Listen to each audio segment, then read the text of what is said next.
اعوذ باللہ من الشیطان الرجیم بسم اللہ الرحمن الرحیم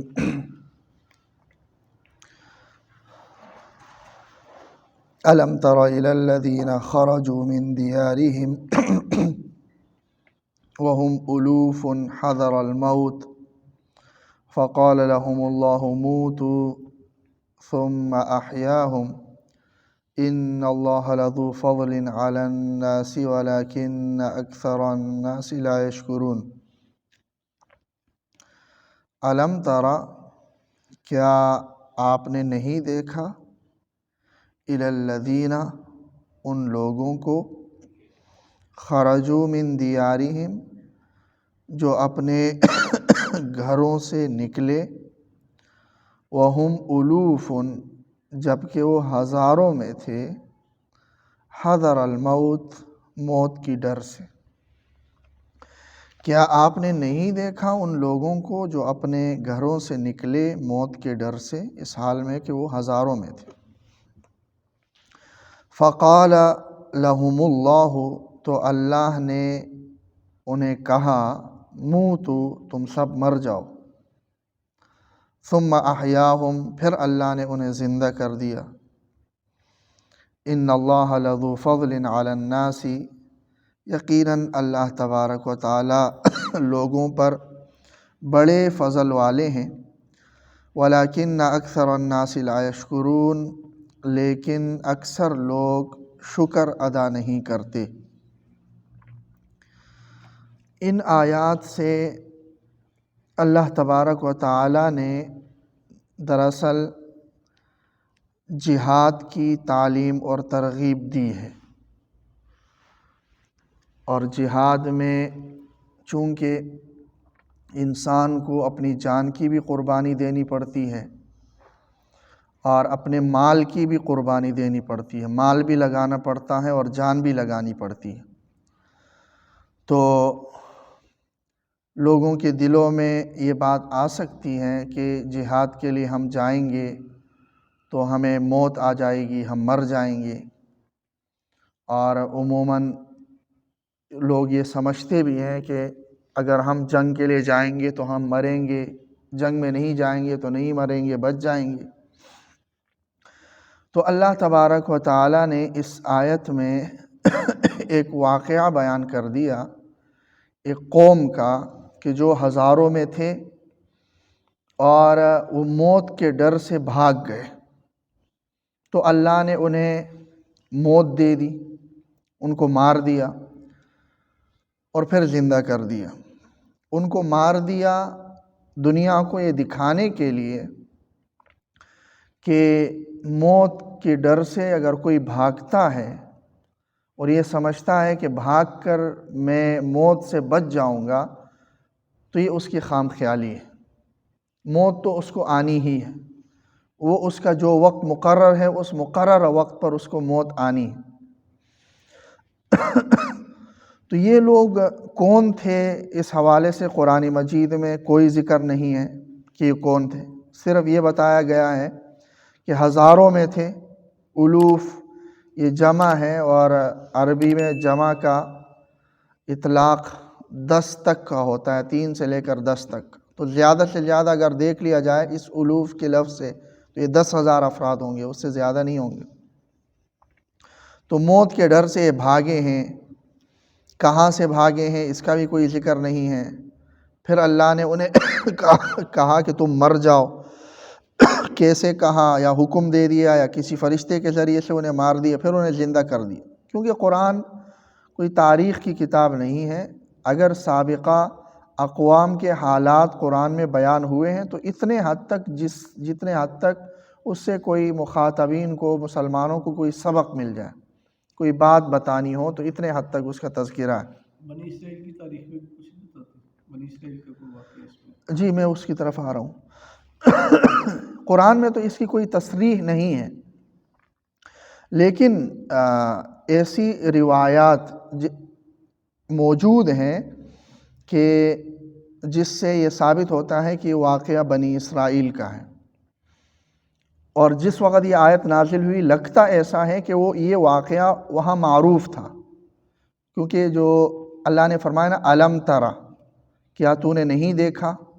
علم ترا کا معنی یعنی کیا تجھے یہ بات معلوم نہیں ہے، یعنی یہ تو اتنی مشہور بات ہے، اتنی معروف بات ہے کہ اللہ نے ایسا کیا. تو اس سے ایک اشارہ ملتا ہے کہ وہاں پر معروف تھا یہ واقعہ. اور پھر کچھ روایات ایسی ہیں عبداللہ ابن عباس رضی اللہ تعالیٰ عنہ سے کہ یہ واقعہ بنی اسرائیل کا تھا.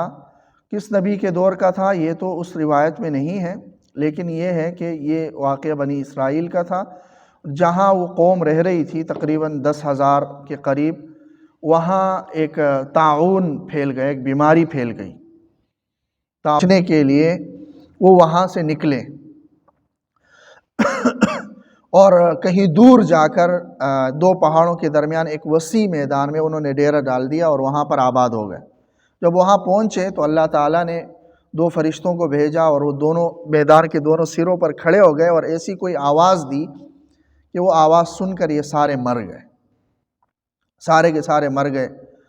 تو کچھ دن بعد آس پاس کے لوگوں نے کہیں دیکھ لیا کہ اتنے زیادہ لوگ مرے ہوئے ہیں، سب کو دفن نہیں کر سکتے تھے، اس لیے انہوں نے ایک دیوار سی ان کے ارد گرد بنا لی اور وہیں پر وہ پڑے رہے اور ایک زمانہ گزر گیا، ان کی ہڈیاں تک بوسیدہ ہو گئی. بعد میں ایک بنی اسرائیل کے ایک نبی آئے، حضرت حزقیل علیہ السلام. حزقیل علیہ السلام ان کا وہاں سے گزر ہوا، دیکھا کہ بڑی تعداد میں انسانی ہڈیاں پڑی ہوئی. انہوں نے اللہ سے دعا کی کہ یا اللہ انہیں اس واقعہ کا کیا معاملہ ہے، اتنی ساری انسانی ہڈیاں ایک جگہ. تو اللہ نے پھر وہ واقعہ سارا بتا دیا کہ اس طرح میں نے ان کو مار دیا. تو انہوں نے دعا کی کہ یا اللہ انہیں دوبارہ زندہ کر دے. تو ثم احیاہ، پھر اللہ تبارک و تعالیٰ نے انہیں دوبارہ زندہ کر دیا کئی عرصے بعد، صدیوں بعد بھی ہو سکتا ہے، کئی عرصے بعد، جب وہ بوسیدہ ہڈیاں ہو چکی تھی. تو اس روایت میں یہ بھی آتا ہے کہ حضرت حزقیل علیہ السلام کو اللہ نے حکم دے دیا کہ ان ہڈیوں سے کہو ایتھا العظام البالیہ ان اللہ یأمرک ان تجتمعی، اے بوسیدہ ہڈیوں اللہ کا تمہیں حکم ہے کہ جمع ہو جاؤ. تو جو بوسیدہ ہڈیاں تھیں وہ ساری جمع ہو گئی. پھر حکم دیا کہ ایتھا العظام ان اللہ یأمرک ان تکتسی لحما وعصبا وجلدا، اللہ کا حکم یہ ہے کہ تم اے ہڈیوں تم گوشت پہن لو، پٹھے وہ کر لو، درست کر لو، اور یہ کہ جلد اور جو ہے چمڑی یہ پہن لو. تو یہ سارے وہ تیار ہو گئے. پھر اس نے حکم دے دیا کہ ایتھا الارواح، اے ارواح، جو ہر ایک روح اپنے اپنے جہاں جس جان میں تھی وہ جان میں واپس آ جائے. تو روح آ گئی. تو سارے کے سارے کھڑے ہو گئے حیران و پریشان اور اللہ تبارک و تعالیٰ کا ذکر کرنے لگے. سبحان اللہ و بحمدہ سبحان اللہ العظیم یا اس جیسے کوئی الفاظ اس روایت میں آتے ہیں. تو بہرحال یہ واقعہ بھی ہے. اس واقعے کی نہ ہم تردید کر سکتے ہیں اور نہ اس کو درست کہہ سکتے ہیں، کیونکہ یہ اسرائیلی روایت ہیں جو یہودیوں سے نقل ہو کر آتی ہے، نقل بنقل. تو ایسی جتنی بھی اسرائیلی روایات ہیں اس کے بارے میں حدیث میں نبی اکرم صلی اللہ علیہ وسلم نے یہی فرمایا کہ نہ ہم اس کو جھٹلا سکتے ہیں اور نہ ہی ہم اس کی تصدیق کر سکتے ہیں. ہو سکتا ہے وہ سچ ہو اور ہو سکتا ہے وہ جھوٹ ہو. تو یہ تمام اسرائیلی روایات سے متعلق نبی اکرم صلی اللہ علیہ وسلم نے یہی اصول بتایا. تو یہ بھی ایک اسرائیلی روایت ہے. تو لیکن یہ کہ قرآن سے اتنا تو قطعی طور پر ثابت ہے کہ ایسی ایک قوم تھی جو موت کے ڈر سے وہاں سے بھاگی، پھر اللہ نے انہیں موت دے دی اور دوبارہ زندہ بھی کر دیا. حالانکہ عموماً ایسا ہوتا نہیں ہے دنیا میں، اللہ کا یہ قانون نہیں ہے کہ کسی کو اس طرح موت دے کر دوبارہ زندہ کر لے، لیکن ان کے ساتھ یہ ہوا.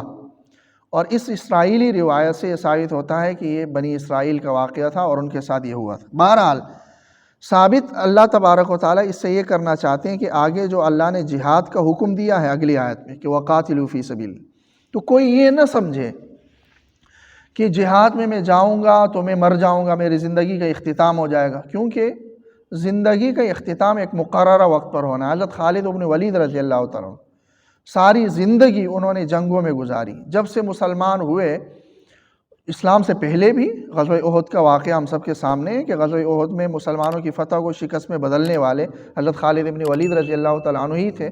بڑے عظیم جرنیل تھے، ایسا کہ حضرت فاروق اعظم رضی اللہ تعالیٰ عنہ نے اسے اپنے عہدے سے معزول کر دیا تاکہ لوگوں کا عقیدہ نہ بگڑ جائے کہ فتح خالد بن ولید کی وجہ سے ہوتی ہے. اس لیے ان کو معزول کر دیا، کیونکہ وہ ایسے ماہر تھے جنگی حکمت عملی کے لحاظ سے، ایسی حکمت عملی وہ بناتے تھے کہ وہ کبھی شکست انہیں آئی نہیں جنگوں میں، ساری جنگوں میں فتح۔ تو حضرت عمر رضی اللہ تعالیٰ نے انہیں معزول کر دیا۔ آخر جب اس کی موت آئی تو بستر پر بیمار ہوئے اور بستر پر انہیں موت آئی، تو انہوں نے کہا کہ دنیا والوں دیکھو مجھے، ساری زندگی میں نے جنگوں میں گزاری اور جسم میں کوئی جگہ ایسی نہیں ہے جہاں زخم نہ لگاؤ، لیکن آج ان کے الفاظ ہے، آج میں گدھے کی طرح اس پر بستر پر مر رہا ہوں۔ تو دنیا والوں یہ سن لو کہ موت اس میں نہیں ہے، جہاد میں نہیں ہے، کہ آپ یہ سمجھ لو کہ صرف جہاد میں جاؤں گا تو موت ہے اور جہاد میں یہ بات نہیں۔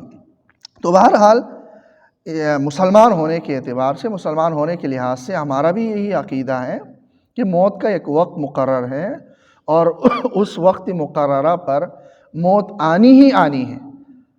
ہمارے ایک عزیز تھے، وہ فوج میں بھرتی ہوئے، اس زمانے میں وہاں حالات بہت زیادہ خراب تھے، یہ سوات کا جو آپریشن تھا اور ملکنڈ میں، پورے ملکنڈ میں حالات، فوج میں بھرتی ہوئے حالات خراب ہوئے تو اس نے چھوڑ دی، کہہ رہے حالات خراب ہیں، وہ جو دہشت گرد ہیں وہ تو فوجیوں کو وہ پکڑ کے جو ہے نا ذبح کر رہے ہیں۔ وہاں سے فوج چھوڑ کے اس نے پشاور میں ایک جاب کر لی، وہیں پر دھماکہ ہو گیا اور وہیں پر وہ فوت ہو گیا۔ وہاں سے نکلا اور یہاں موت کے ڈر سے بھاگا، اور جہاں موت کا تو ایک وقت مقرر ہے، نوجوان تھا وہ بھی۔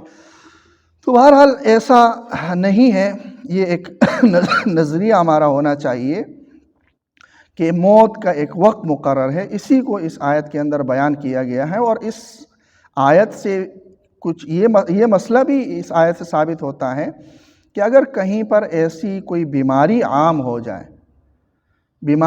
ہو جائے تو اس علاقے سے نہیں نکلنا چاہیے۔ حضرت فاروق اعظم رضی اللہ تعالیٰ عنہ شام کے سفر پر تھے، جب شام کے سرحد پر پہنچے تو پتہ چلا کہ شام میں تو ایک بہت بڑی وبا پھیلی ہوئی ہے، اور مشہور زمانہ وبا طاعون امواس وہ شام میں پھیلی ہوئی تھی، اور اس کی وجہ سے کئی صحابہ کرام، سینکڑوں صحابہ کرام تابعین بڑے بڑے اس میں شہید ہو گئے، کیونکہ اس بیماری میں جو اپنے جگہ پر رہا اور نہیں نکلا اور فوت ہو گیا تو نبی اکرم صلی اللہ علیہ وسلم فرما رہے کہ یہ شہید ہے۔ جس نے صبر کیا، اپنی جگہ پر ڈٹا رہا، وہاں سے نکلا نہیں موت کے خوف سے، اور اس حالت میں اس کو موت آ گئی، تو آپ صلی اللہ علیہ وسلم نے فرمایا کہ فَلَهُ أَجْرُ شَهِيدٍ، اس کو شہید کا اجر ملے گا۔ تو فاروق اعظم رضی اللہ تعالیٰ عنہ جب سرحد پر تھے، دیکھا کہ وہاں تو ایک بڑے پیمانے پر وبا پھیلی ہوئی ہے، صحابہ کرام سے مشورہ کیا کہ کیا کیا جائے، تو کسی کو نبی اکرم صلی اللہ علیہ وسلم کی کوئی حدیث اس حوالے سے کسی نے نہیں سنی تھی۔